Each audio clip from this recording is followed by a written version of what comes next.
when we look at how people need to hold themselves accountable, we as people can let ourselves down easily. Now, I do it. I'm sure you do it. Everybody does Mm-hmm. it. There are things Yep. that you go, I'm going to do this thing, and then you don't.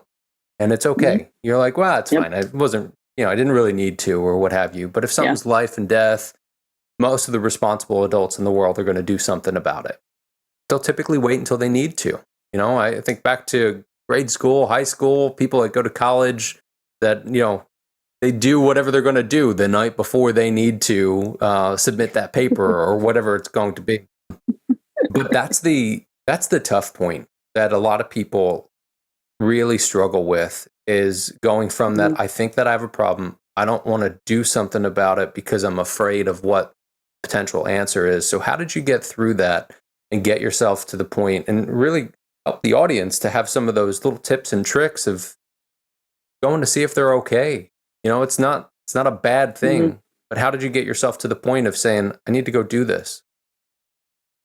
I think the first thing for me was accepting my diagnosis, right? So it's honestly one thing that a lot of people fight, because it's another label, right? And our Yeah. society is so label heavy, right? And when you get that diagnosis, I mean, I can tell you that my mind immediately jumped back to the movie Sybil, right? And I'm like, oh my God, I don't want to be like that, right? Like that Sally Field movie was absolutely terrifying in the way that her brain works. And for me, accepting my diagnosis took lots of writing, right? I had to force the thoughts out of my brain, right? Of like, let's recount your last 20 years, Jodi. What's the dumb shit that you've done, right? And it took me about 3 days. It honestly wasn't very long, right? It takes some people a lot longer to accept the diagnosis.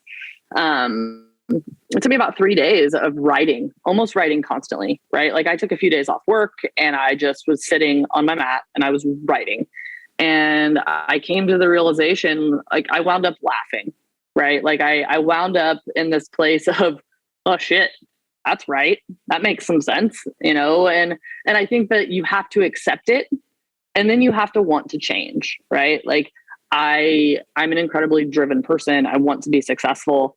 I use my mania to my benefit, but not everyone's like that, right? So it took that level of acceptance for me to be able to move into, okay, how do I manage this? You'd mentioned that it took 16 years for you to go see a doctor. And that's why I'm kind of breaking that down a little bit to help anybody that's out there that's listening to this podcast to save that time. You went through the 16 years of the ups and the downs and the different battles. What sort of things, it sounds like mind dumping is something that would be helpful, but what sort of things would you suggest to that person that's kind of on that cusp of, I don't know if there's something that I should get checked out or not? Yeah, so I mean, there's some pretty common symptoms with bipolar, and there are actually a few levels of bipolar, right? So there's bipolar 1, which often comes, with schizophrenia, and it's more full blown mania, right? And those manic attacks can last for weeks on end. There's then bipolar 2, which is characterized by having bigger bouts of depression, right? So I'm on the bipolar 2 spectrum, and it's a wild fucking ride, man. Like, the things you want to look for: not sleeping, mind racing, being able to accomplish, more tasks than anyone. There's hypersexuality. There's inability to maintain long-term relationships. There's inability to keep a job. I read a statistic recently that said like people miss like 45 days of work a year or something like that due to bipolar disorder, right? And so I then dove into that. I'm like, well, what's the financial impact of that, right? Mm-hmm. Like oftentimes people, so it can kind of go both ways, at least from the research that I've done, right? And I'm not gonna pretend to be an expert here on this, but there's the people that are highly driven that want to be successful and they use their bipolar to their favor. There's then this other group of people that use their bipolar as an excuse, right? They want the disability check. They want to not go to work, or they truly believe that they can't, right? And I think that that's where that mindset differs for me, right? Is I'm saying, okay, I have this thing. I'm not this thing.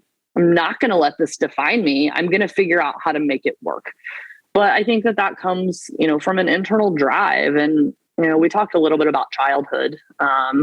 I was a very, very competitive athlete. I played, Division I softball, and that experience really taught me about time management and the ability to multitask and the ability to work hard and to play hard and to want to be successful, right? I think like 1% of the population makes it to be a Division I athlete, right? Like that doesn't come without some level of self-awareness and dedication and willing to commit to something, right? So I'm not saying that everyone's born and bred that way, but I do think that some of those things can be learned.